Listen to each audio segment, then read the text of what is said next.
Hello and welcome to an emergency edition of Until Saturday. My thoughtless colleague, Ari Wasserman, is sitting in the press box in Jacksonville right now watching Florida get eviscerated. They just gave up a safety. So we had to slum it down here with Sam Kahn.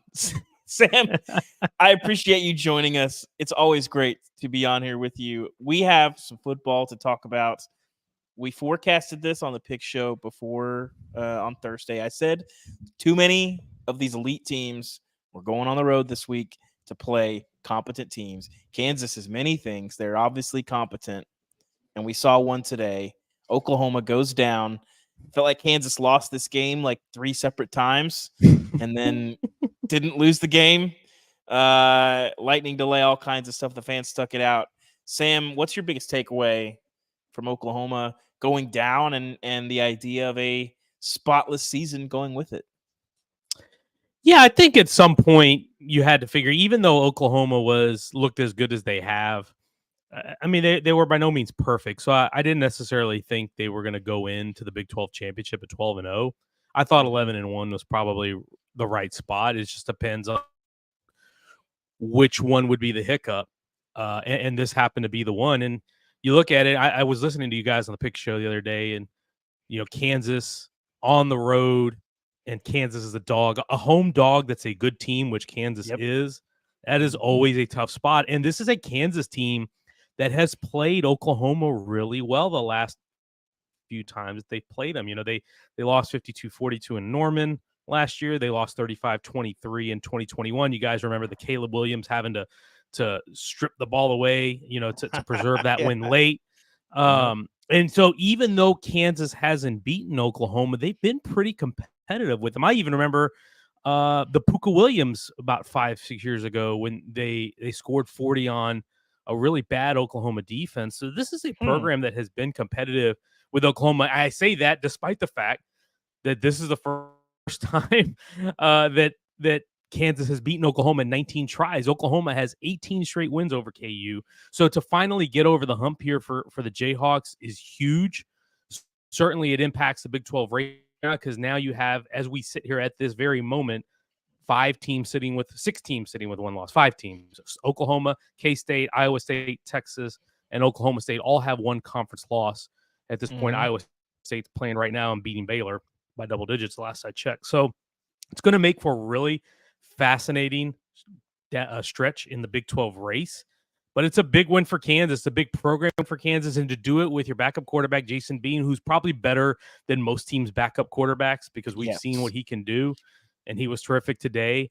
It's a feather in the cap for him, for Lance Leipold, Andy Kolnicki, everybody at KU today to get this. Yeah, props to them. I think, because the way the sport is structured, a lot of the focus naturally is going to go on Oklahoma. But we do need to give KU some props because they did this, and they did this without the player that I think is maybe the most electrifying player in the Big 12 in Jalen Daniels. He's not been available. He's got some weird stuff going on with his back. And Jason Bean, I agree with you. He could probably start for a few dozen FBS programs, I think. And he made some plays there. He didn't look great.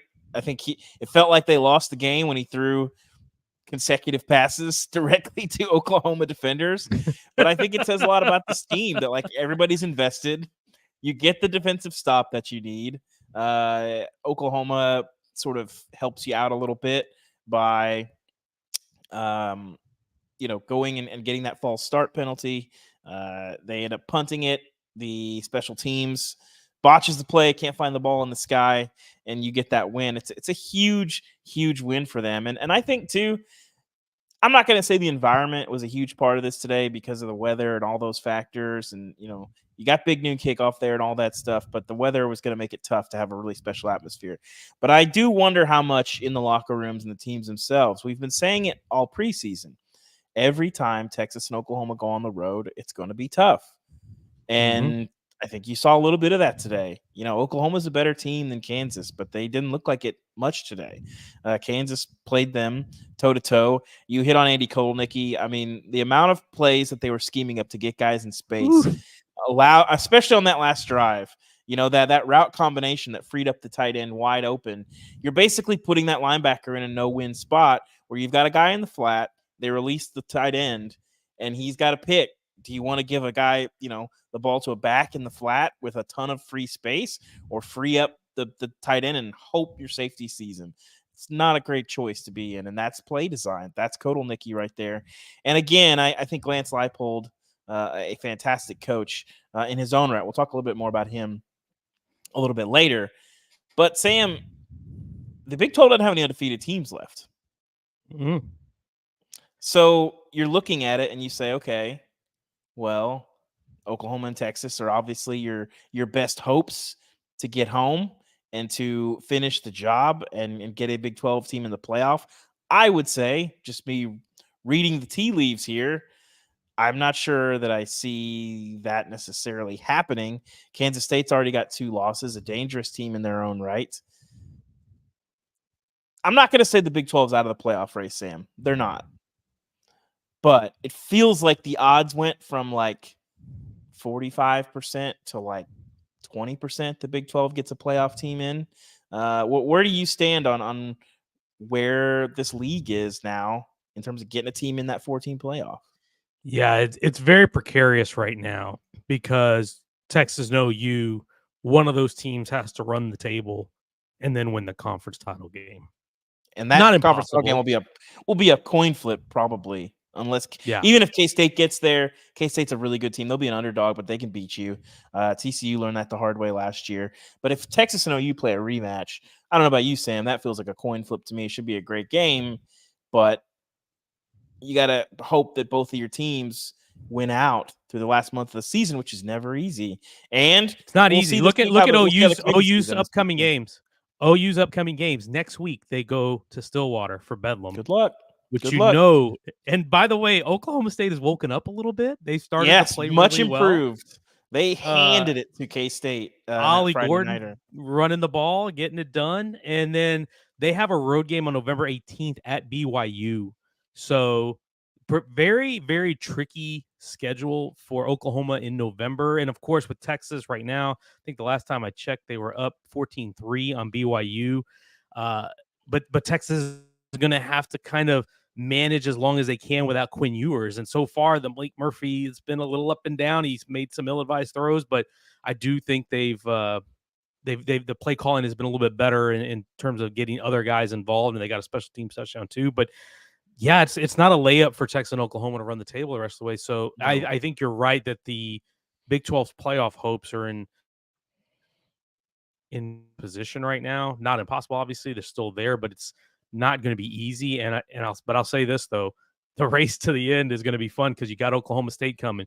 Kansas is obviously still a factor, even without Jalen Daniels with the way they played today. K-State, they dominated Houston 41-0. So they've won 3 in a row, really by multiple scores. They are starting to peak, and they go to Texas next week. So that's going to be an interesting one. So this whole Big 12 race is turning into kind of what we've known the Big 12 to be in the last few years. The question is will it end up being that they knock themselves out of a playoff because they beat each other up the rest of the way? Sam, I want to ask you, I think I hold Kansas in a really high regard for a lot of the reasons that we've talked about. And I didn't like their chances today with Jason Bead. I might have picked them to win this game if they had Jalen Daniels, who, as I said before, I think has a pretty strong case as the best player in the Big 12. He's certainly maybe the most electrifying player in the Big 12. But this didn't really change my opinion much of Oklahoma.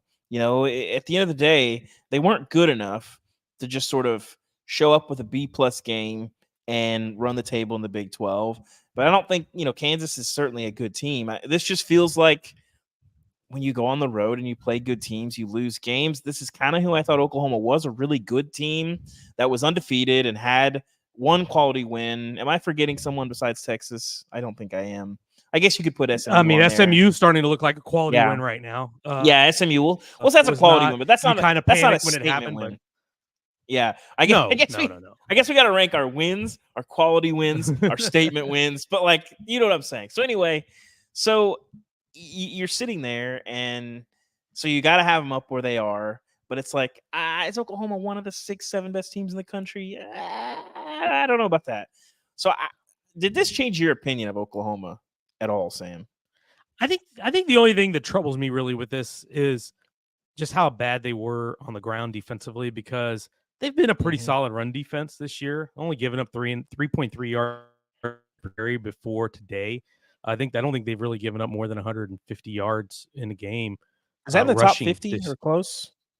That's got to be. It's got to be. Yeah. And so, but Kansas goes for 225 on the ground. Devin Neal, of course, game-winning touchdown there at the end. Jason Bean, of course, got his.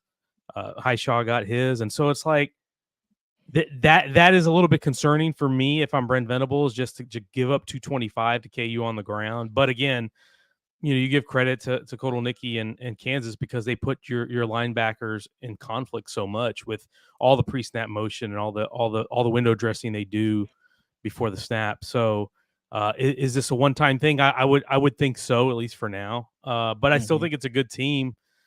They still got a lot of playmakers. I was a little troubled by the clock management late. Jeff Lebby taking a few extra seconds to take a time out there with 21 seconds left in the game when Drake Stoops caught that ball, and there was only, I think there was 3rd and 3 or something like that. He was just short of the sticks, and they let about 3 seconds off the clock. That if you call a timeout there, you get one more shot at the end zone here, which could have made a difference. But it's still a good team. Dylan Gabriel's, obviously not eye-popping numbers today. It's rough weather out there, but they ran the ball well, and they were in position to win this game. They just made some mistakes that you really can't make down the stretch. Yeah, the chat noting, don't throw pick sixes. I don't know what the career or the all-time record is for teams that throw pick sixes in any context, but I have to think it's significantly below 500. That's just a game changer in every way. So we got to have this conversation, Sam, because a lot of people watch this game. I got some texts about it during the game. Lance Leipold is a really good coach. The conference is the conference sands are shifting beneath us, and I think that a lot of places that would feel good about keeping their coach, the Pac-12, obviously, you're hearing a lot of chatter about Jonathan Smith, the Big 12.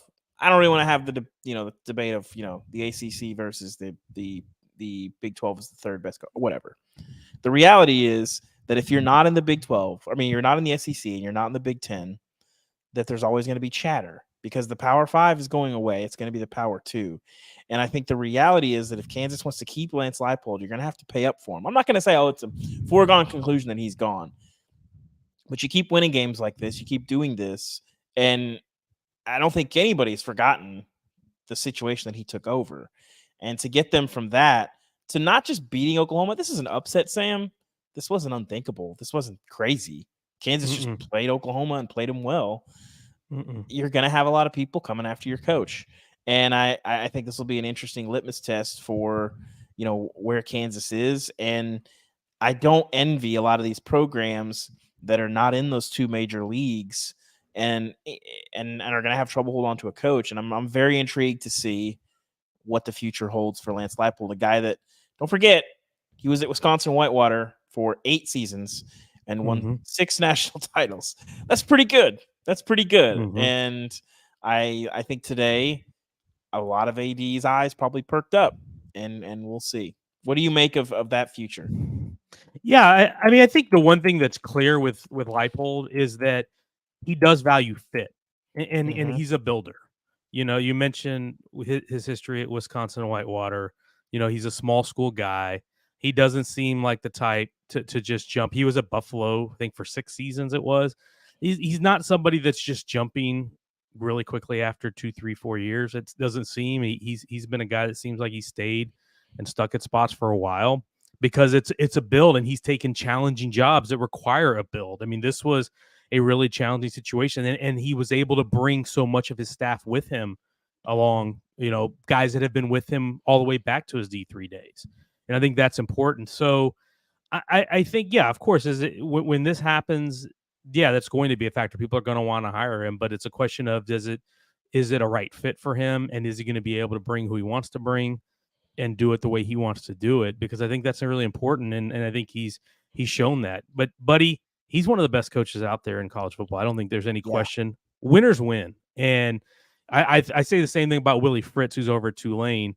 Willie's won at like every level that he's been at. Yep. Lance has won at pretty much every level he's been at. And I think that matters. It goes a long way as opposed to going for the coordinator who's a first-time head coach. I think sometimes pulling down from, the lower levels, the FCS or the D2s is not a bad idea, because I think there's something to be said for being able to build a winning program. And he's shown that. Buddy, Kansas is 6-2 right now. And it's not smoke and mirrors. No, and they've done that without Jalen Daniels. Without Jalen Daniels, I mean, think about what we're talking about here. We're talking about a team without its best player that is 6-2 going into November.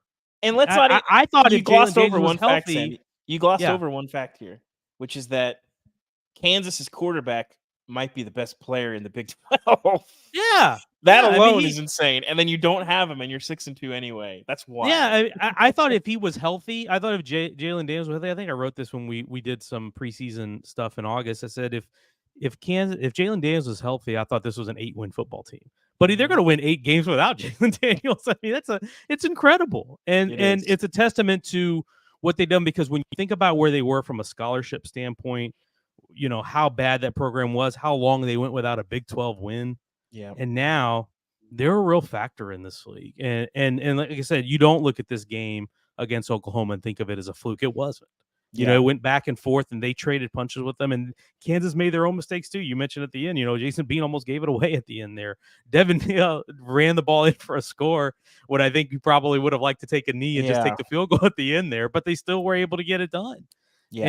And you look at 8 different receivers caught the ball today. You got 3 guys who ran the ball for combined 225 yards. You got your backup quarterback doing what he's done. A guy who, by the way, was at North Texas a few years ago, and trying to be the starter there and not necessarily holding on to the job full time.